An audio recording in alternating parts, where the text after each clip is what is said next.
Another month has come and gone, and it is time yet again for the August episode of Choose Our Own Adventure.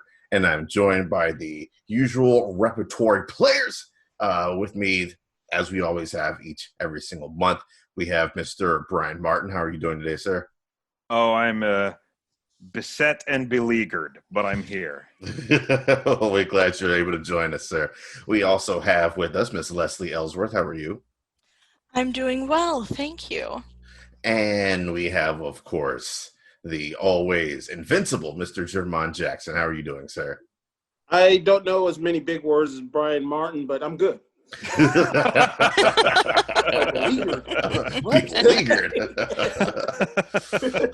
I'm feeling very radish today. German is like, I don't know what that is, but I'm all for it. Yeah, it sounds fancy. I also feel like that if I'm supposed to. We record this in the middle of DC's fandom. Oh, God. Man, I am already glad that they limited this to like one day right now because I just cannot take any more of it. And I don't mean that in a good way. Here's my question. It's kind of a weird dichotomy because, yeah, on the one hand, you have all this cool stuff that DC's unveiling. But on the other end, they look like they are imploding as a company. Yeah. Yeah. It's a weird dichotomy between hopeful for the future and also not hopeful for the future. Yeah. Yeah. Here's all the stuff that may or may not happen. That's what this is called IffyCon from here on out. It's like they may as well have introduced like 15 more New Mutants. Like, you might see it, you might not. They might have. They might have done that. They might have done that. We'll see if that company exists a year from now. Yeah, the trailer for Justice League leaked a few hours ago for a span of about 15 minutes. And one of the critics for like, I don't know, Vanity Fair or something commented about like, it doesn't really look that different. And Zack Snyder just jumped on his ass on Twitter. And he said, you said that you enjoyed Justice League the same way you enjoyed Saturday morning cartoons. Well, this isn't for you then, because this is for grown-ups. And I'm like, there may not be a tweet that better personifies who Zack Snyder is and what all of my problems are with him than that one tweet. Did people forget that before they did those reshoots with Whedon and all that stuff, like there were rumors that executives were calling his cut unwatchable? I think everybody forgot that, sir. Yep. But yeah, let's get on with it. I'm excited to see what else they announce may or may not come out of old fandom over there. Remains to be seen. Suicide Squad looks nuts. Yeah. The cast listing or the character listing for Suicide Squad is absolutely crazy. Polka Dot Man, give me a break. we were just talking earlier. It's like half of them are going to get wiped out like early on. Yeah. I guarantee. It's definitely going to be a Deadpool 2 X-Force style culling. Yeah, more than likely. But my boy King Shark is there, and that's all that matters. That's all that matters. You need Ron Funches now, man. Come on. The world doesn't have enough. And Harley Quinn is hilarious. The world doesn't have enough Ron Funches in their life. All right, let's get down with the get down. We can get this show started, man. We're going to kick it off with Ryan Elliott gives us our first topic of the day. Before we start with that, thank you, listening, for your donations there on the ever-waning Paprika Patreon as we wind this thing on down. Only got 4 of these left after this. Oh, man. Yeah, we're hitting Q4, wow. so Wow. yeah. You better, if you were saving any really good questions, you better get them in there now. You're right. You better get on the move. It's about to end. Pod question. I should have jumped on it. All right, listen. I feel like who was that won that work it? I feel like no matter who won, they would have been fucked regardless with everything that went down with COVID and all this. Yeah. but we would have got more money in our pockets. Let's The get down doctors, with the doctors this. would be thriving right now. You know, Oh, that's Doctor Cast. Oh man, they're probably sitting somewhere like, thank God we didn't win that stupid podcast competition. every episode is just please keep wearing your mask. Please keep wearing your mask. Wash your goddamn hands and Yeah. wear your mask. Wash your goddamn. That's how they sign off. If there's another episode down, wash your goddamn hands. Only by now it's wash your goddamn hands. All right. First one comes from Mr. Ryan Elliott. He says, what is cinema's best fictional couple? He says Wesley and Buttercup, which honestly is not a bad look, I think. It's a pretty good go. I'll kick things off. I went with Gomez and Morticia Addams. Ooh. Of the Ooh. Addams Family. Yeah. Yes. The Addams Family is always shown to me one of the dopest marriages since like the 1930s. It's been around. And the thing I love about it is that they have a freedom of not giving a fuck what people have to think about them and their family. And that freedom just allows them to thrive and flourish and just do whatever they want to do. And I think the movies did a fairly good job with those. That Raul Julia and Angelica Houston. Thank you, and Angelica Houston. And but the cartoons, man, the 90s cartoon, that's my Addams Family. Like when I think of Addams Family, what I think of is that cartoon, and specifically Gomez Addams just always kissing up and down Morticia's arm. That's my number one favorite fictional couple. Jamal, what you got? I figure one of us is going to say the obvious eventually, but I decided to go in another direction here. I think this is probably one of the sweetest couples I've ever seen in a movie. Now, say what you will about this actor's catalog, but Lucy and Henry from 50 First Dates. Oh, yes. Good call. Yeah. I remember the chemistry that him and Drew Barrymore have in that movie, and pretty much any of the movies that they did together was amazing. And just the fact that he stuck it out with her was something else. Like this girl, literally will not remember him the next day, and he found a way to make it work. And I mean, they even encapsulated it in one scene where they were all with their friends, and one lady's like, you basically make her fall in love with you every day. Which is it's like, wow. Yeah, that's I guess you probably just run the same game every day. Pretty much. I mean, he has the videotape and all that of current events and whatever they've been, they had been going through. But yeah, that's pretty much it. Hey, if it works, it works. Don't knock it if it's working. Leslie, what about you? Favorite fictional couple, the best fictional couple? Best. I was gonna say it's best, not favorite. Because I did not choose my favorite. Oh, okay. What is the best? So I had to go back and forth for a while, and I settled on Sarah Connor and Kyle Reese. It's a very short relationship, but when you get down to it, this is a man who fell in love with the stories of this woman, of her strength, of her bravery. He had one picture of her and stories of what she'd done, and that was it. And he was willing to give up pretty much everything in his life to go try to save hers so that she could fulfill all of those stories he already knew. I think the easiest way to sort of think about this in a real world perspective is just think of everything you know and you've heard about Betty White. And then imagine that you were back in time and 25-year-old Betty White is there. And you're like, I believe I will.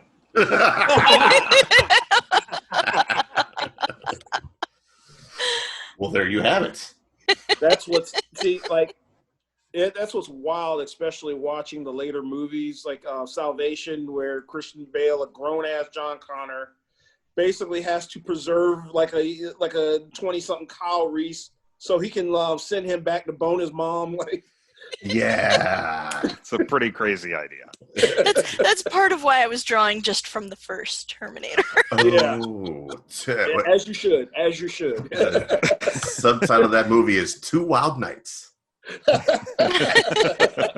Techno noir. And I do enjoy also how it ends with her making those recordings for John and going, this is a dilemma. I did love your father.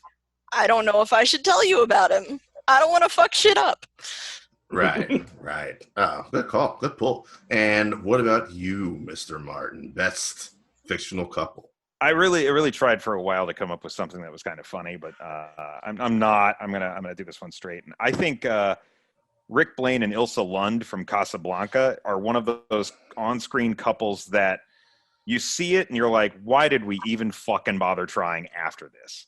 Like it's the perfect on-screen couple. You get a sense of how in love they were. You know that this will remain unrequited, and Rick really emotionally makes like the ultimate sacrifice at the end of that movie. And it's where do you go from there? As far as on-screen couples go, I don't know. I feel like they perfected it, and everybody else has been trying to match it for like 75 years. That's it. Yeah, since the 1940s. I rewatched that movie earlier this year, and goddamn, does that movie hold up? It's amazing. I feel like there's a reason they could never get that stupid sequel that's been kicking around Hollywood for 50 years off the ground.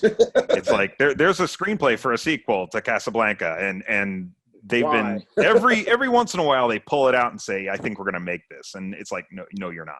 No, you're not. Don't make a sequel. Don't remake it. I think that's what happened this year. That somebody was actually going to finally greenlight it, and then it's like pandemic. Right? Death himself was like, "What the fuck y'all doing up there?" He's like, "No." Right on. I'm actually surprised nobody actually mentioned, because I figured it was a little too on the nose, but no one mentioned Han and Leia. Yeah, see, I figured you were going to talk about Cap and Peggy. That's a good one. That's a pretty good one too. My runner up was John McClane and Al Powell. Mine was Zach and Mary. They made a porno, you know. Okay. Yes. Did you have any runner-ups? I did consider Han and Leia, but I figured somebody else would. Yeah.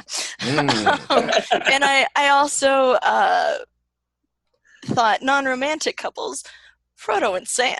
Oh, that's a good couple. Their friendship is just tight. It goes as far as a platonic friendship possibly can. And maybe a half step further. Well, a half step further. I think there was a little love pad in there somewhere. And grasping of the hand in an awkward manner. All right, then. Let us, speaking of best fictional couples, we have one of Paprika's best couples, Scott and Shannon. And we got to get to them. Let's start with Scott first, because we almost always start with Shannon, the more rugged half of that couple. He said, mourners gathered around an old man at his wife's grave. Overhead, an airliner heads towards Burbank, California. The pilot, Jeff Trent, and his co-pilot, Danny, are blinded by a bright light and loud noise. They look outside and see a flying saucer. They follow the saucer's flight until it lands at the graveyard, where the funeral's gravediggers are killed by a female zombie, and so begins Plan 9 from outer space. Discuss what you feel is the worst film made in the last 10 years and why. He said it's a tough call for him, but he's going between either the Green Lantern or the Green Hornet movie, which both of those bad, but I think there's there's way worse. Far worse out there. Leslie, kick us off. What is the worst film since the year 2010? So I picked one that I refused to see, and then one that I have seen. And the one that I refuse to see is The Human Centipede, because why? Why? Why the fuck do you need a movie like that? That's all I'm going to say about that one. And that one, but I think the first Human Centipede came out earlier than that, but I'm going to allow it because it's terrible. Judge's rule. Yeah, I think you allow it because the Human Centipede movies have continued coming out into this decade. Yeah, there's like a trilogy at least. They kept doing that? Yeah! Hey, there's no limit to how many people you can sew on to the back end of a man. you have to keep making more in order to have said centipede. Yeah. Good Lord. Because it was like half centipede first sequence, and then half sequence, and then full sequence for the I mean, three movies. eventually, it just becomes a millipede, though. I'm pretty sure Jordan Peele. I think Jordan Peele saw Human Centipede 3 and thought, yeah, but maybe if they were just holding hands. And then we got Us. Good old Hands Across America. And do you have another one, Leslie? Yes, the one that I have seen, 50 Shades of Grey. Now, I watched this as the second movie in a 2-part drinking game night, so it's a bit hazy. But overall, just there's a lack of chemistry. It's not a healthy relationship at all. And like and I don't mean because, it's BDSM. He breaks the contract between the two of them whenever he wants. That's not a healthy relationship. And then Dakota Johnson, just her voice does well portraying emotions. Her face doesn't get the memo. No, just concrete in the face. Yeah. So I'm just on that. Well then. All right.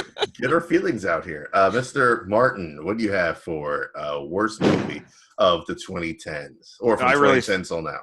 I really struggle this one because I wanted to make sure I named a movie that I had seen, and I've really gone out of my way not to watch absolutely shitty movies in the last decade of my life. Because I saw, if you had asked me for the 20 from the year 2000 on, I would have just a deluge of movies, because that's when the first 6 or 7 years is when I worked in a movie theater and I saw all kinds of crap. But I've really tried to limit my intake of bad movies, and also making this difficult. Revenge of the Fallen came out in 2009. And Revenge of the Fallen is probably the single worst movie I've ever sat through in a theater. It's just the sort of thing that everyone involved should have been embarrassed about this. It's barely what I would call a movie. But what I am going with came out in 2010, and I watched it a couple years later, and I think I've probably mentioned that on a Paprika show before, but that is M. Night Shyamalan's The Last Airbender. Hey, up top, buddy. That's mine too. Which took so much and squandered every minute of it. It is as useless an exercise in cinema as I think I've ever seen. Like what was gleaned from this? It not only did it squander every minute, it borrowed minutes from other movies and squandered those as well. For sure. Now, I do want to also add that I did not see After Earth or whatever. It's bad. That Will Smith one, and I think that might be worse than this. Nope, maybe? It's not. Nope. Okay, good. I don't know. Nope. I don't know. It's in the running though. After Earth at least has some fairly decent visuals throughout. This does not. Shit. Oh my God, this just profoundly does not. It is. If you've seen Avatar: The Last Airbender and then you watch this movie, it's worse because you know the potential and the possibilities that M. Night Shyamalan just squandered. But if you haven't seen it and you go into this, it's terrible in a whole different set of metrics because nothing you're seeing is really defined and makes sense. It is absolutely horrible. It feels like kids who watched Avatar decided that they wanted to make like a movie with like dad's video camera, and this was the best they could do. They weren't working from a script. They were just like, hey, remember? Oh, we got to have that scene from episode 6. Okay, so let's make sure we get that in here. It's such a colossal misfire. It is on all levels. Currently 5% on Rotten Tomatoes. Oh, who wrote the good review? It won Razzies for Worst Film, Worst Supporting Actor, Worst Director, Worst Screenplay, and Worst 3D. This movie came out 10 years ago. I was here in Charlotte visiting, and my mom said, let's go see a movie. Let's go watch that Avatar movie. I have not seen a movie with my mother in theaters since.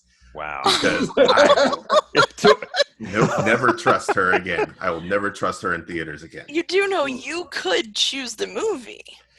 I could. I still don't trust it. I mean, her presence might bring this down to a 5%. Oh, for Yeah. shame. If my mom's like, let's go see Tenet, I'd be like, Mom, I have no interest in that movie whatsoever. So I can't do it. Can't do it, Mom. Anyways, I got to go see Tenet. But yeah, it's not good. It's one of the worst adaptations of anything ever. It's one of the worst directorial features ever. There is no redeeming qualities. I don't know how Dev Patel still has a career. I don't know how M. Night Shyamalan still managed to. The have miracle. a career. Miracle on both counts. Miracle. Really? Yes. Miracle on both accounts. I just like for an adaptation of a TV show to come out, like in a movie, it has to justify its existence in some way. And even like hokey, like 90s movies like the Brady Bunch movies and Beverly Hillbillies manage to justify their existence in the form that they're coming out in. And I actually really, really like those Brady Bunch movies, but that's another thing. But Airbender just doesn't. Like there is absolutely no reason human eyes should have been exposed to that movie. There's no Like reason it's animal eyes. They should use it in a lab. They should use it in a lab for the shittiest animals. Like whatever you have to do. Like these animals were assholes, so we're gonna test this on them. German, what do you have as your worst pick? Oh man, this is another 5%er on Rotten Tomatoes. My friend, I remember when this movie came out in 2013. My friend suggested we all go and see it. And I just questioned our friendship afterwards. Iron Man 3. No, it was not Iron Man 3, surprisingly. It was Movie 43. Oh, God, no, I didn't see that. That's why I didn't pick it. Oh, God, Jerron. I finally watched it on Netflix maybe a week later or something like that. And it was just every bit of god-awful. Like that, I literally, I think only one of the jokes in that movie landed, and that was problematic as fuck. Like to squander that much damn talent in a movie is beyond me. Like they had 4 Oscar winners in that movie. That is ridiculous. Richard Gere was in that movie. They wasted Richard Gere. Oh my God, Peter Farrell. How did he do Green Book after that? You said that's 5% on Rotten Tomatoes? I think it's 5% on Rotten Tomatoes right now. Last I checked. Oh my God. Who watched that and was like, you know what? This is kind of promising. It's not that bad. No, it's somebody who gave it 2 stars instead of just 1. That's what it was. I'm trying to figure out what Human Centipede is on a Rotten Tomatoes. Nobody looked like they wanted to be there at all. This is, as a matter of fact, I heard a story that because they were trying to make that movie for a good decade, and Richard Gere was already contractually obligated to be in that, and he tried to get out of that with everything in his being. And Richard Gere signed for it before Officer and a Gentleman, and then he's like, well, this draconian contract that I'm stuck in. So he saw Dumb and Dumber. He's like, man, this dude's pretty good, man. Maybe I should sign up for one of his movies down the line. Nope. Wow. Nope.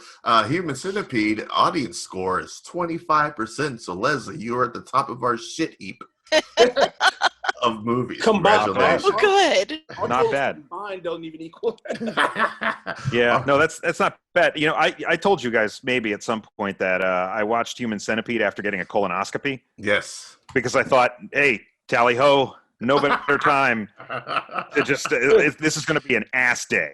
It's going to be all ass.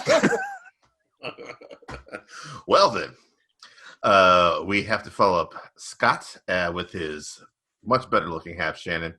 And she said, I hate reboots/remakes. Having said that, yeah, which is an interesting point in and of itself. Having said what that. Do you watch? What TV series do you think would be most ripe for a reboot? A TV series most ripe for a reboot? And she said, pitch it. She said, I'm going to reboot The Greatest American Hero. With all the perfect superhero stuff lately, a bumbling one would be kind of sweet.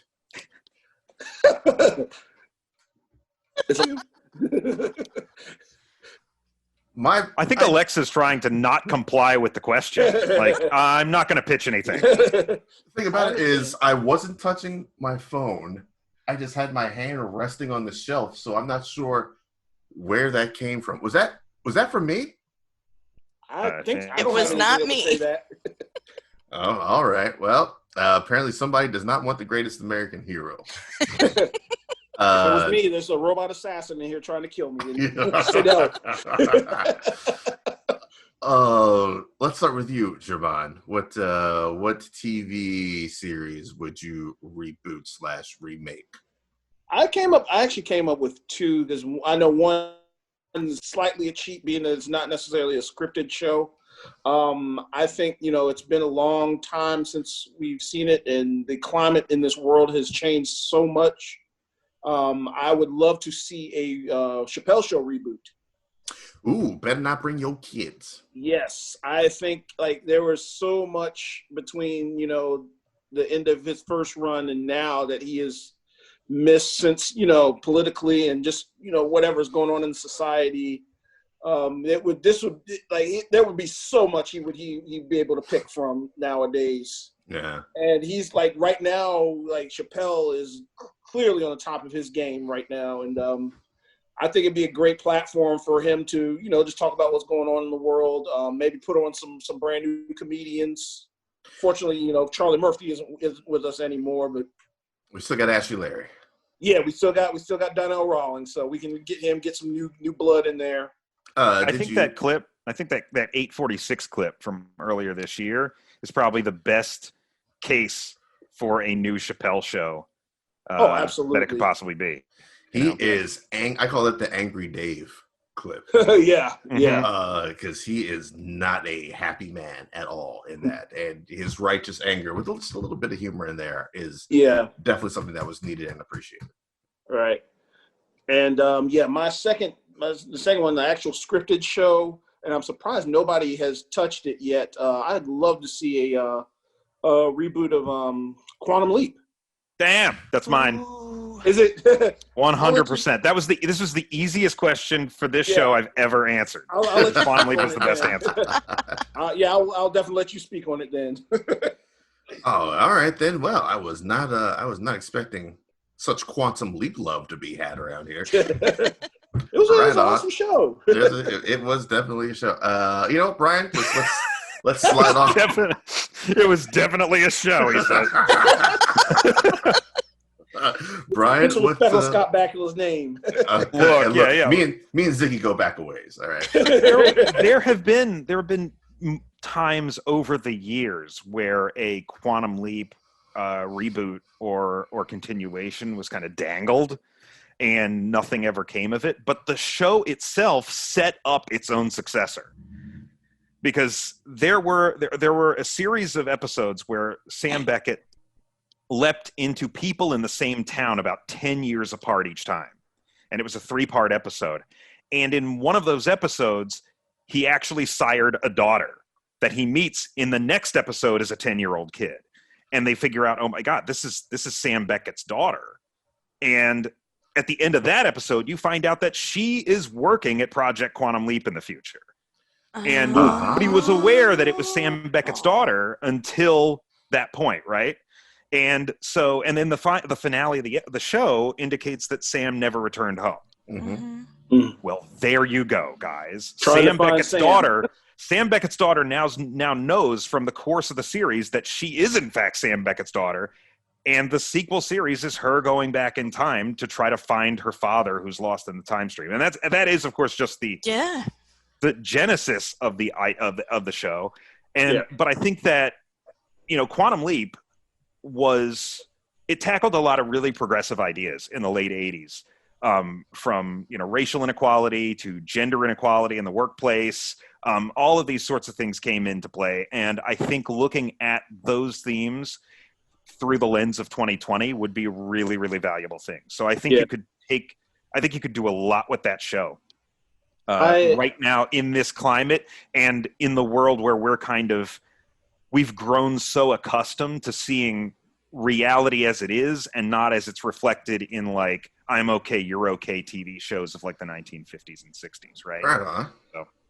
I like me personally, like if I was gonna do like a full-on reboot of the series, I would actually have a couple go in there. Like maybe two people, like not necessarily a romantic couple, but it could be a husband and wife or two siblings actually going through. And half of the fun of that would actually be, first off finding each other within wherever they leap to, or like finding out situations where one person is leaped in someone's body, and then somebody like say you went back during civil rights and like somebody leaped into John Lewis's body, and then the other and ended up in a white supremacist body or something like that. That's kind of an interesting idea too. All right, y'all out here putting some respect on the leap, man. Yeah, I think about that one a lot. It was a great premise, man. It was a great premise. It's a great premise for a show. Yeah, it is. It really is. Damn, let me just talk about my little bullshit show now. I would like, what did I say?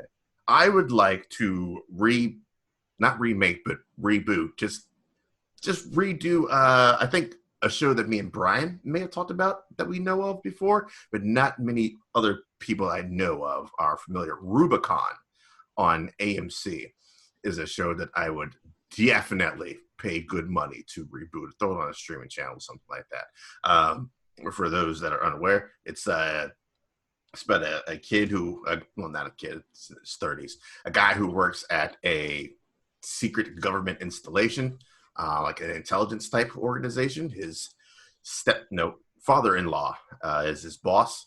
His father-in-law ends up dying under mysterious circumstances, and that kind of kicks off your inciting event for what happened in this death. It was a train wreck. It wasn't really just a train wreck. Was it a train wreck covering as a murder? And it kind of leads you down that hole. And then you got assassins out to kill him, and people are bugging his shit and all that kind of good stuff. At the same time, in the background, he takes over the intelligence department, and they are also following the case of a terrorist who was struck, and they're trying to figure out where he will strike again. So you have your A plot of him trying to figure out, is his father-in-law murder just, what is that? And at the same time, they're also putting in the footwork on trying to find this terrorist before he stopped again. Wouldn't change a fucking thing about it. Matter of fact, I would hire everybody back that was in the show. Because having a kid or a guy in his 30s run an intelligence department, it's a little bit wishy-washy for me. But now that James Badge Dale 10 years later is in his 40s, that's more believable. That seems like a guy who would have the know-how and the seasoned veterancy to run an intelligence organization. I would bring all the same people back, and it's only one season, and it ends on a cliffhanger. So if you get past that one season, then you can do what the fuck you want with it after that, because it brings no baggage besides that one season. I really hope somebody asks us at some point, what's the best single season television show that should have gotten a second season that isn't Firefly? Because I would also qualify that. Not that would be my answer, but that's a good one though. That's a really good one. And I don't understand why Rubicon didn't take off, because conspiracy driven shows just tend to be popular, like with a certain audience. There's a certain audience that always shows up for them, right? It's kind of like whoever these crazy people are that watch like NCIS series on CBS. It's like there is an audience for just conspiracy driven government thrillers, and I at times find myself in that audience, and I don't know why this one specifically didn't really catch on. I think it didn't catch on because it doesn't have a whole lot of action. This is very plot driven, and it's not really about the bang bang daring narrow escapes and anything. It's not a Mission Impossible 24 style conspiracy show. It's right. More like 1970s spy thriller kind of thing where there's almost no action at all. Hey, they're putting in their Woodward and Bernstein in that show. Yeah. And the one reason I liked it as a person who worked in an intelligence agency, a lot of it is very slow. It's just very much like, let's look through the paperwork. Let's look through this paperwork. well, these two things correlate. Well, let's get on the phone with these guys and see if they have anything that also correlates with this. It's very well done how intelligence works, but intelligence is not sexy. So therefore, that show was accurate but not sexy. That's why it didn't make it as far as one season. But it did give the world James Badge Dale, who would go on to be a secondary villain in Iron Man 3. Leslie. Also, he had also been on 24 at one point. So. And also, I think he's the main part of the HBO's The Pacific, the little redheaded stepbrother of Band of Brothers. That sounds like the theme for 2020 here. Intelligence is not sexy. You're not wrong. Leslie, what is yours? So, with the fact that they both chose Quantum Leap. Did you put sliders? No. But I've been listening to you describing what you would remake and giggling to myself because mine is fairly along those same lines. I went with the show Ringer. It starred Sarah Michelle Gellar. It was also only one season. And the original plot was estranged twin sisters meet up. One's like, I want to, get myself back on my feet, clean up my life. And her other sister's like, cool, awesome, I'll help you. And then cool, awesome, I'll help you sister disappears. And I want to get my life together twin sister steps into her sister's life to try to figure out where she went and also to hide from the people who were making her life hell. Now, to me, it was a bit too complicated because the missing sister had a husband, had a high-profile career, had a kid. I'm going to simplify it a little bit. I want to bring in Shonda Rhimes because she's great at these sort of engaging spy type of things, because I also want to have the twin sisters working together for a shady government agency. Hey. When one sister goes missing and the other one has to step into her life because she had the visible role that their plot, whatever they happen to end up doing, hangs on. And so she has to step into that role. And I want to have Erica Serra as the lead actress. She played Deputy Joe Lupo in Eureka, Duma in Supernatural, and Allie in The 100. She is awesome. All right on. But yeah. Right on. Another government agency conspiracy. Do government agencies only hire twins? Yes. I've seen at least two other movies where they did something similar to that, where like one of them. The Chris Rock joint. What's the Chris Rock joint? Rock joint. And Eagle Eye with Shia LaBeouf. That's right. I don't know that I've seen that one. What was the Chris Rock joint? Was it double? Bad Company. Bad Company. That's right. And just as a tack on at the end, I also want to bring back Spencer for Hire because that show was dope back in the day. They kind of did already. No, did they? That Mark Wahlberg movie, Spencer Confidential, on Netflix. Is that the same thing? It's based on the Spencer novels. Pass on that. Winston Duke's character is Hawk, basically. Oh, okay. Oh.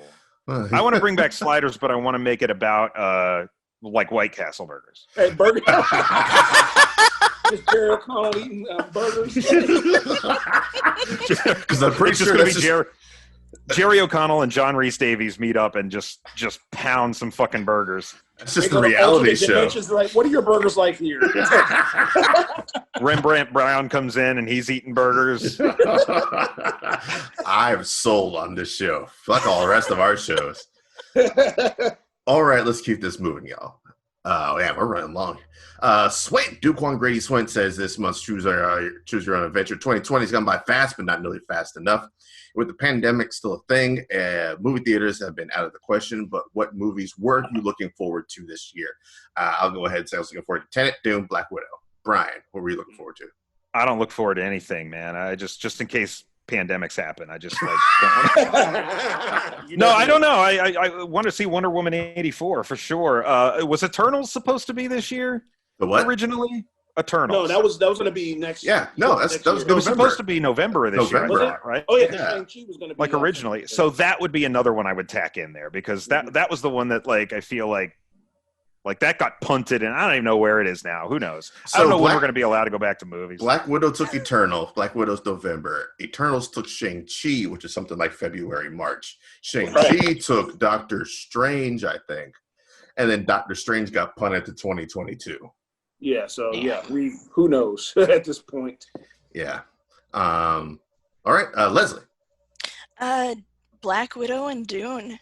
I really like Florence Pugh, and so I was really looking forward to like seeing her join the MCU and also like we've been waiting for Black Widow for forever.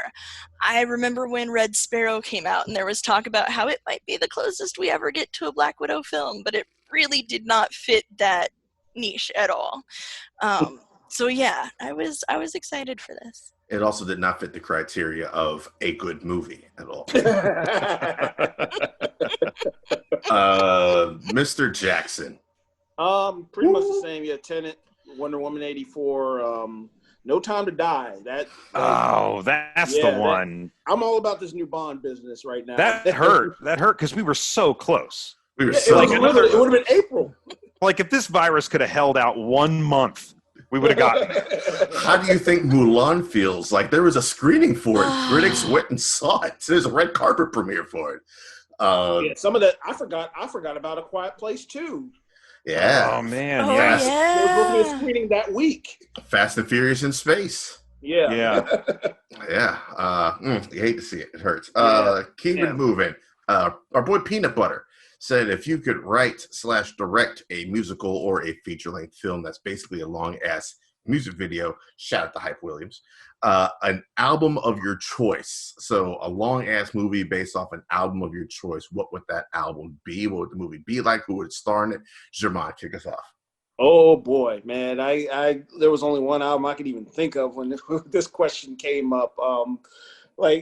So basically, he's asking us to take an album and more or less make it a concept album, with a movie that goes along with it. Yeah. Literally the only group I can think of that even would remotely even feel cinematic to me, the Wu-Tang Clan, Enter the 36 Chambers. That's why I didn't put it on my list. Yep. That's why that wasn't my pick. Like a whole movie, and I could picture this movie almost like kind of a West Side Story / The Warriors with like a kung fu twist to it. Like literally the Wu-Tang Clan trying to get out of Staten Island one night with all these other gangs like fighting them and stuff. And, I like it. I mean, literally get to you'll get to a point like maybe towards the third act where they beat the crap out of this one rival gang and then they go into Wu-Tang Clan ain't nothing to fuck with. And of course, of course the RZA, I mean, the actual Wu-Tang Clan will be in it because, I mean, the RZA, that's his stick. So, because I know he had been promising us this kung fu flick for the longest time, and we got Man with the Iron Fist, but it's like, we don't count that. We don't count that. Yeah. That movie was so bad, I forgot about it with the other question. That could have gone on there, too. that was a rough one. That was a rough one. What about you, Brian? I did not go with the Wu-Tang Clan, even though that was the first one that occurred to me as well, because I figured Jermon would take that. The one I went with was Sam's Town by the Killers, which came out in the mid 2000 to 2010 range. It is the Killers trying their best to ape Bruce Springsteen. And I've always thought that the songs on that album would really fit well into a musical about like a kid trying to leave home and trying to make it, but in a modern world where it's like he doesn't feel tied to home because his dad doesn't want him to leave and he's got to run the farm and stuff. It's like he literally can't afford to leave town, right? Like there's nothing there. There's no promise. It's a classic story through a modern lens. Is how I would kind of take it. And, Sam's Town by the Killers. Right on. I can get down with it. I don't know who would be in it because I don't know the 20-year-olds that sing good. I need a 20-year-old. So it's going to star Jonas. Yeah, The Jonases. I think one of the Jonases could pull this off. Who's the scraggly one? Who's the scruffiest of the Jonases? Which one was in Jumanji? I think the scruffiest of the Jonases works at Heroes Aren't Hard to Find. Shout out to Eli. Who isn't isn't Harry Styles a singer? He's in Dunkirk. Oh, Harry Styles. He's in Dunkirk, yeah. Harry Styles, and I like Harry Styles a lot. Harry Styles would be a good pick. There you go. I can see that. I can see that. Harry Styles. Mine is I made a trilogy, man. I came out threw a whole trilogy together, based off of crime in the one city called Brooklyn, and it would be called Reasonable Doubt. Based off of the debut album of one young Sean Corey Carter, Jay-Z, and that would be like just the come up of a gangster, basically, with Reasonable Doubt tracks. The second part of my movie would be called The Blueprint, of where he's riding high, doing his thing, just escaping the law. He's untouchable at this point. And then the third part would be the inevitable finale titled American Gangster, which would be the downfall of. So this would be like the black version of the Godfather trilogy, with hip hop, with Jay-Z as his soundtrack all throughout being the through line. Unfortunately, or fortunately for me, his very question already happened when Kanye did this 30-minute music video for My Beautiful Dark Twisted Fantasy. Yeah. I was hoping that things would kind of go that way instead of just giving us a 3-minute music video for your latest single. Give us something that embodies your entire album with songs throughout, and that's what it is. You get like 4 or 5 songs from Dark Twisted Fantasy on there. I still have that DVD because that was really good. It's really good. Yeah, I think it was directed by Kanye as well, and you see a little bit of his artistic vision there. But yeah, Leslie, what is yours? So caveat, I think this album may have already been turned into like a Broadway musical, but I haven't seen it and know nothing about it. So I'm going with Jagged Little Pill by Alanis Morissette. I want it, though. It's not going to be her album. I want it reimagined as a more bluesy style. I want to have Zoe Kravitz starring as young female singer. She's breaking away from her family and their expectations of her, what they want her to do. And ends up joining a band, making these really close friends, and it's just sort of their slice of life story, what they go through and such. There's Jagged Little Pill was one of my favorite albums in like junior high school. And as I've listened to it when I've gotten older, there are definitely stronger themes that I did not pick up on. You only pick up on so much when you haven't lived enough. Yes. Yes. Perfect and Forgiven are about like, your parents' expectations and how all of that stuff affects you. You've got, of course, the breakup song, You Ought to Know. But then there's this song, Right Through You, which is essentially like a guy. I don't know if it's intended to be like some sort of like musical agent or someone in that field, but it's essentially like, yeah, you tried to use me, you tried to, get me to do favors for you. Fuck you, I called you on your bullshit and I made it on my own. So that would also be a central theme. I feel like Hall & Oates did that song better when they came out with I Can't Go For That, whoa. Which I did not realize is actually about the musical industry, and they are only willing to go so far before they sell. Oh, wow. Yeah. Okay. My only question is, will Dave Coolio do a cameo in there? That was it. I was gonna go with Taye Diggs actually, because I've never seen him play like a skeezy role, and I want to see that because he's got some charisma. He does in the Way of the Gun. He's kind of a skeezy dude. I don't know. I guess he was kind of the villain in Equilibrium. He was the villain, but he wasn't really skeezy. He was a guy doing his job. Yeah. Some of my favorite villains are dudes who just are trying to do the Principal Rudy, just trying to do his damn job. Anyways. Hey, one other thing before we move on from this topic, though, because it's not really, I don't want to see, it's not based on an album specifically, but I would really like Outkast to make another movie. I've wanted to see another Outkast movie since Idlewild, and I really wish that could be a thing. Yeah. Yes, I agree. I was listening to songs off of that album at work last week, matter of fact. Very nice. Brad, with our penultimate question here, Brad Ledbetter, says, choose our own adventure. Seems like it's summer, which is, yes, Brad, that is an observation. Time of the blockbuster, or it used to be. What's your favorite summer blockbuster movie? What brings back memories of summer at the movies? What reminds you of simpler times of popcorn and explosions? He said, for me, it's Die Hard, which, I mean, yeah, obviously, if I remember correctly, it is an August movie. So that's catching the tail end of those summer vibes of 1988. Leslie, what is your summer blockbuster movie? What memories do you have? For the theater experience, definitely Jurassic Park. My dad took my sister and I, and I mean, it was fucking dinosaurs. We were hyped. And then, and I may have shared this story before. There's this scene where they're first going before everything gets all crazy, right?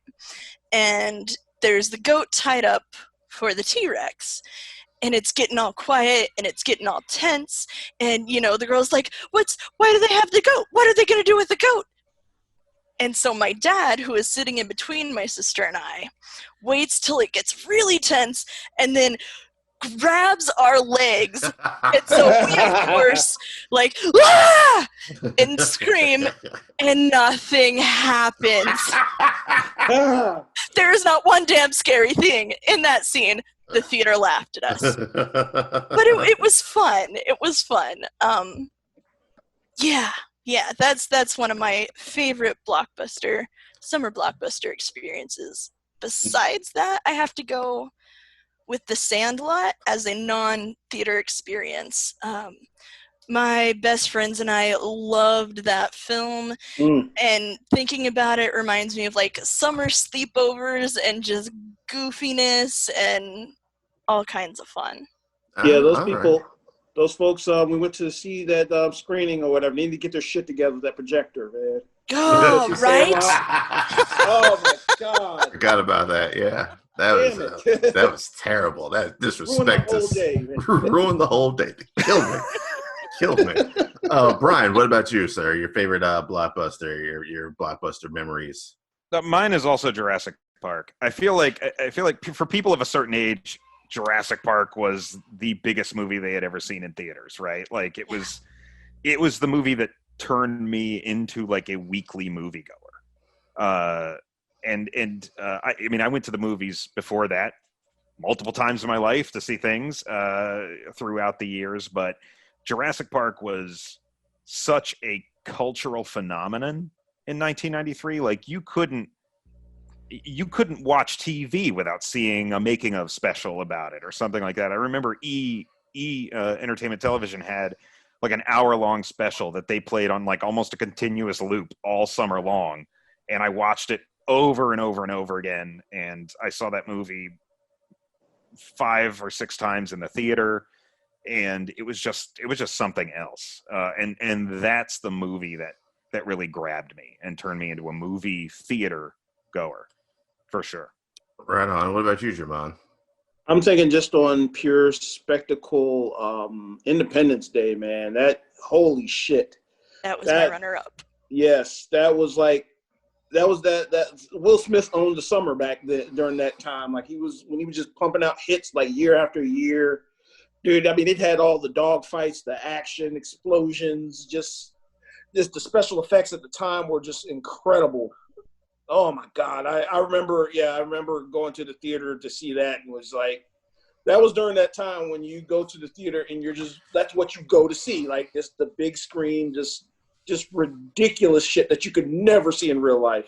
We might be able to see that now in 2020. But just give us another month. We might get there. Yeah. I feel like, it's funny because I feel like some of these folks you see out here at these beach parties and the pools and shit like that, like those would be the people that were on that roof welcoming the aliens and shit. You are not wrong, sir. Not a bad Yeah, no, comparison. the QAnon guys are going to be out there on the rooftop. Those When fucks. Vivica Fox's like stripper friend got Guys, after she told her ass, don't take your dumb ass over there. And she's like, Yes. I won't. And as soon as she's like, I won't go, I was like, well, she's dead. She's dead. That's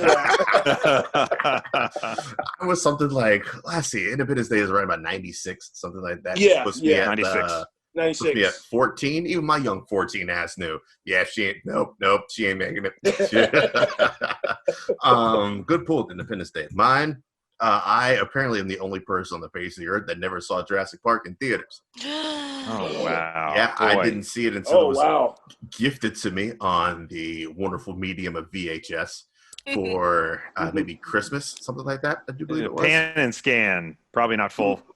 Probably not widescreen, right? No, Full frame version. yeah, it was not widescreen. No. Oh, yeah. geez. Well, speaking of which, Wolf, man, I accidentally when the Indiana Jones trilogy box set came out, I was talking to my friend while I was grabbing mine to buy, and I actually grabbed the full screen instead of the widescreen, and I have regretted it to this day.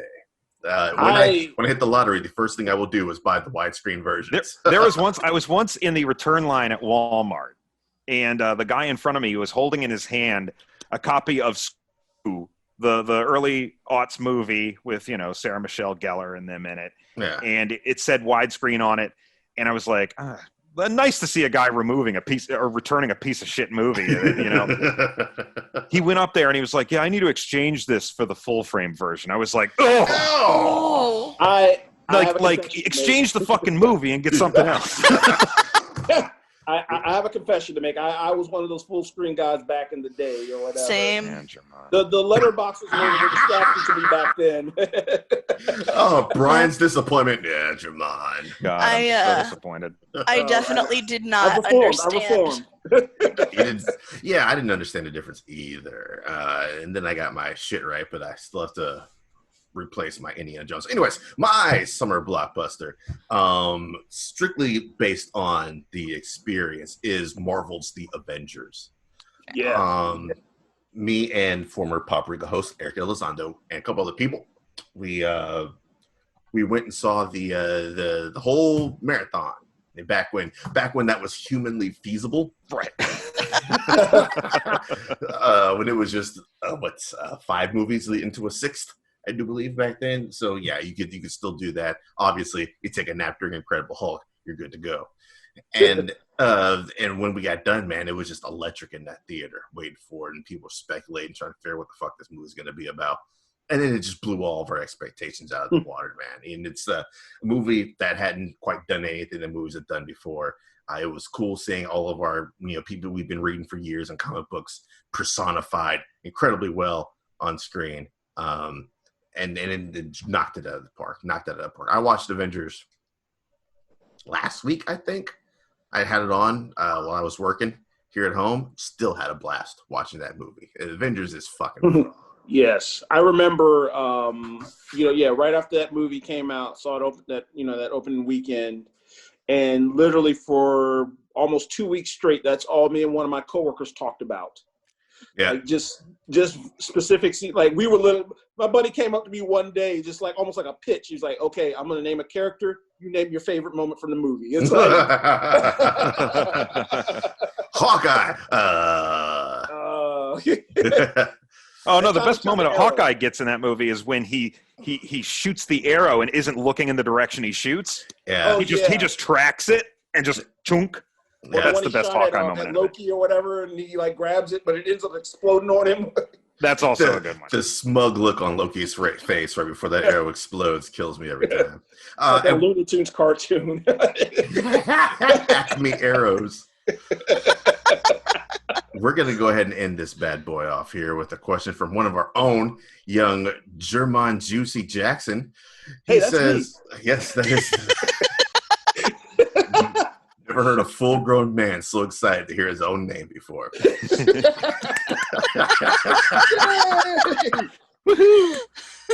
He said, what TV series Hollywood hasn't touched yet should be turned into a movie? I will start this off. Fuck, did I come up with an answer? Oh, shit, I didn't come up with an answer for this. Wait, I had something. All right, Leslie, you kick this off, please. Absolutely. So it took me a while because I had to think of something that, would fit into a movie format. And I ended up going with 1993's Time Tracks. No idea if anyone else remembers it. It's about a police officer from 200 years in the future who comes back to our time to catch criminals that have escaped. The antagonist is Dr. Mordecai Zombie, who is the winner of the Nobel Prize for Physics for theoretical work in teletransportation. He creates the time machine and sends criminals back to the past because they have money and he wants it. And then, so you have the protagonist, Darian Lambert.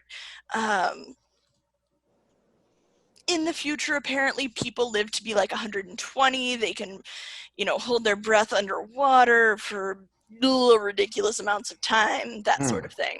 So he's not super powered, but his human capabilities are definitely increased beyond the norm. But yeah, I think that would be fun. Right on. Brian, what do you have for this, sir? Okay, guys, have you ever seen this show, Lancelot Link's Secret Chimp? What? No. I feel like you just strung words together. Did you stroke out, sir? Do we need to? I think I'm having a stroke. Yeah. No, this was... Look, people love to talk about problematic entertainment. I'm not sure there's ever been a single show as problematic for reasons that nobody talks about anymore as Lancelot Link's Secret Chimp, which was a show entirely acted by monkeys, like actual monkeys, with voices overdubbed. One of them, the main character, Lancelot Link, was this like monkey secret agent. And it's the whole world is just monkeys also. So, I mean, it's not like there's humans interacting with them or anything. It's just there's nothing but fucking monkeys in this show. Planet full of apes? There's definitely a reason. There's definitely a reason you don't see this on TV anymore. It's not syndicated anywhere. I saw it on like Nick at Night, like back in the early 90s. But so Lancelot Link's the secret agent. He talks with like this Humphrey Bogart voice. His girlfriend, Mata Hari, speaks with this shrill, like caricature Jewish girl voice. Oh, like, God. I mean, these are just monkeys walking around smoking and shit. Like, I mean, it's just that nobody would be okay with this movie or this show. But I mean, I think what we could do with the movie is make it like a legit, like spy thriller about monkeys, and Andy Serkis plays everyone. There's a lot of, I mean, there's a lot of racism in it. I remember an Asian monkey named like Wang Fu or something. Like there's some terrible stuff here, the terrible things in here. But there's two basic agency. There's Ape, that was the APE. They were the good guys, and then Chump, which was the bad apes. Anyway, this stupid-ass show should be made into a really badass movie starring Andy Serkis as every single character. Right on. Have him and Doug Jones fighting over roles in there. Doug Jones does all the chump roles. Andy Serkis does all the ape roles. Just two men with ping pong balls all over. battle of motion capture. In fact, forget animating it. Like, it shouldn't even be CG. It should just be Andy Serkis running around in that ball suit, playing every character, and just acting out the whole movie all at once, like a one-man stage show. Sold. All right, I do believe I have come up with my choice. Just give me. I have two choices actually. After doing some quick scrolling, just give me one, because it's gonna be just god awful goofy fun. A full 2-hour action.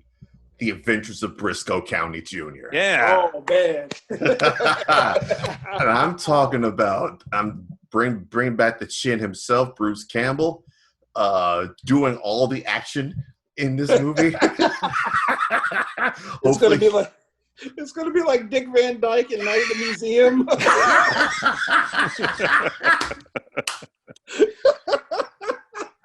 Remember that bullshit? Oh my God! How is he kicking someone's ass? Like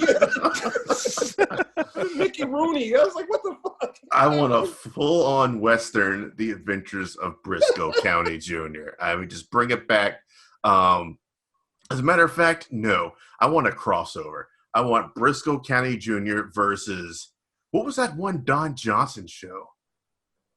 Nash Bridges? Nash Bridges. Wait, what? Yeah, we're going to get all that. Wasn't even a Western. Nope, but we're getting that shit in there too. And There was so there is a show that it should cross over with called Legend that had Richard Dean Anderson on it, and John Delancey played like this inventor. And the two of them, like Richard Dean Anderson played a novelist who kept getting mistaken in real life for the character he wrote about. So he would always have to he'd walk into towns and have to save the town, even though he's just this humble novelist. But he's got his Q, who is John Delancey, building all of these fantastic weapons for him in the Old West. It was a really cool show, and I think that Briscoe County would thematically fit well together with it. So. Sold. And my other one, I want we're going to bring reality to the theaters, because that's something that's not really touched on all that much. We're going to bring Survivor to the big screen, and it's just going to be a real-life fucking Hunger Games called The Survivor. Yep. People are dying, and at the end, all you get is free health care. At the end of the trailer, Jeff Probst's head comes out of a pool of water covered in mud. His eyes look around. Oh, Apocalypse Now and whatnot. Free healthcare, is that science fiction? All right, Jamon, this is your question, so you end us off here, sir. Okay, yeah, I'm going to, and I'm surprised they haven't touched this yet. I think I'm going to do a little movie based on this show that was about entrepreneurship here. Just a man and his son trying to make their way in the world or whatever with their empire. I'm talking Sanford and Son. Yes, just 2 hours of this big ass get rich quick schemes and just all kinds of hijinks and shit. You get give me like Eddie Murphy as Fred Sanford. Kevin Hart is as Lamont, which would make it even funnier when he calls me you big dummy. Yeah, what do you want, you big dummy? Go Lakeith Stanfield as Rollo, maybe Sam Jackson as Grady. Whoopi Goldberg is Esther. This is the Black Avengers is what you're making right now. It's going to be off the rails, and you got to go hard R with that. All right, right on. Fair enough. Just an excuse, basically, to have a bunch of them sitting around cussing each other out. Like, you know, I'm here for that. That's just fine with me. Quincy Jones. Yeah, you got to have the Quincy Jones theme and all that shit. Like, nicely played. This is a show that, or this is a movie that I would risk COVID to go watch. Yes. All right, let's go ahead and wind this thing down. I think we might have lost Brian. He disappeared on us. But real quick, what are we all nerding out on? Leslie, what are you nerding out on? Lately, it has been the last season of Supernatural. They've announced that the final episodes will be airing, I believe, starting mid-October. So I finished out season 14, and I'm making my way through the first half of season 15. All right, Jamon, what are you nerding out on? I've been getting back into some gaming lately. I just started playing the Fall Guys Ultimate Knockout game. Oh my god, it is so much fun. I mean, it's like looks like cutesy like Super Mario, but it's like a Japanese game show type thing where you're going through obstacle courses and stuff. Oh, And okay. like they do a battle royale style. So like after each little obstacle course, you eliminate X amount of players. You start with 60 until you're literally down to one person. Yeah, I heard my coworker talking about that the other day, and he said it's fun, simple, and enjoyable. Yeah, literally 3 buttons. That's it. Nice. Done and done. Taking back to the Sega days, give me the ABC button. We're good to go. I have been, I don't play the Civilization. I've been doing for that. That's what I've been nerding out on, trying to build my empires and all that good stuff. So yeah, that's it for us. That'll do it for the August episode of Choose Our Own Adventure. Like I said, we got 4 more of these bad boys left, and then we'll be done for good. So if you're saving any good questions, man, now's the time to get them bad boys in, or save your best for last. We'll see you in 31 days in the next turn of the moon. Until then, take it easy and have a good one.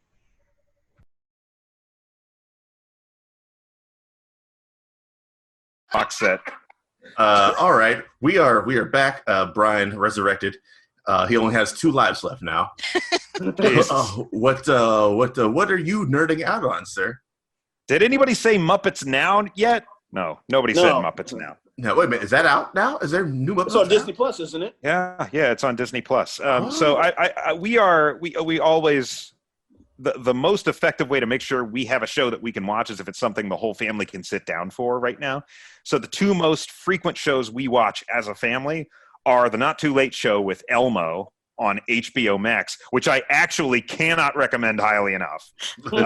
It's although I will let you know that I have this inherent fear of seeing the Muppets' legs, because I feel like I feel like I shouldn't be able to see Muppets' legs moving independently.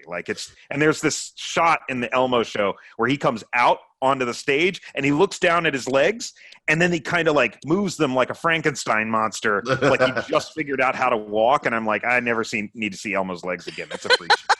That's weird because I just saw somebody on Twitter last night celebrating the fact that they've seen Muppets' legs before. I saw that too. I think I saw the same thing, and I posted on it. I was like, "Have you seen Elmo's legs on the Not Too Late Show?" Because it's horrifying. Stuff of nightmares.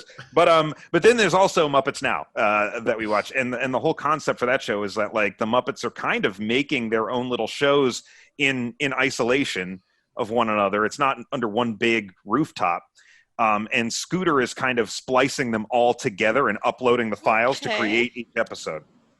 And there are regular segments, like there's one called, what is it called? Like Pretty Good Cooking or something like that with the Swedish chef. And there'll be a celebrity chef next to him trying to make the same dish. And the Swedish chef is just fucking up left and right. One of the guests was Danny Trejo. That was a really great episode. He made these tacos. Nice. There's a regular segment called Lifestyle that it's supposed to be like one of those entertainment television shows, but like Miss Piggy's on it giving like advice, and she always, the first thing she says is like they keep getting the tag wrong because it's supposed to be lifestyle, but they keep using sty STY because she's a pig. And Tay Diggs always guests on her show. And they'll sit down and have like dinner together or something like that. And I swear to God, this show is also the first time Pepe the King Prawn has ever been funny. But he hosts a game show with, even though Scooter tries to maintain some sort of rule and balance to it, it's basically like Pepe comes in and just does whatever the hell he feels like and asks whatever questions he feels like and arbitrarily changes the format of the game show and calls Scooter, he keeps calling Scooter Scooper all the time, like he just can't remember his name. It's a solid like 20 to 25 minutes of entertainment every week. So I cannot recommend it. Muppets Now enough. Is the band anywhere to be seen? Members of the band pop up periodically, but I don't think we've seen Electric Mayhem like all together at once. Oh, that's you know what? I can't watch this show then. Not yet. I mean, they might be there. Dr. Teeth has shown up at one point. And there's a regular Muppet Lab segment with Bunsen Honeydew and Beaker as well. Yay, that's what I was going to ask. We got Statler and Waldorf. Statler and Waldorf were actually on this on last week's episode as a like a test audience. like it was like they got a letter from their lawyer that they needed to have like a test audience to gauge whether the show was any good, and Statler and Waldorf were the guest audience. So I mean, you can imagine how well that went. I love those hating ass dudes. I love this. I've modeled my whole persona around both those guys. All right, well, now we are all done with the August episode of Choose Our Own Adventure. We'll be back here in 31 days. Until then, take it easy.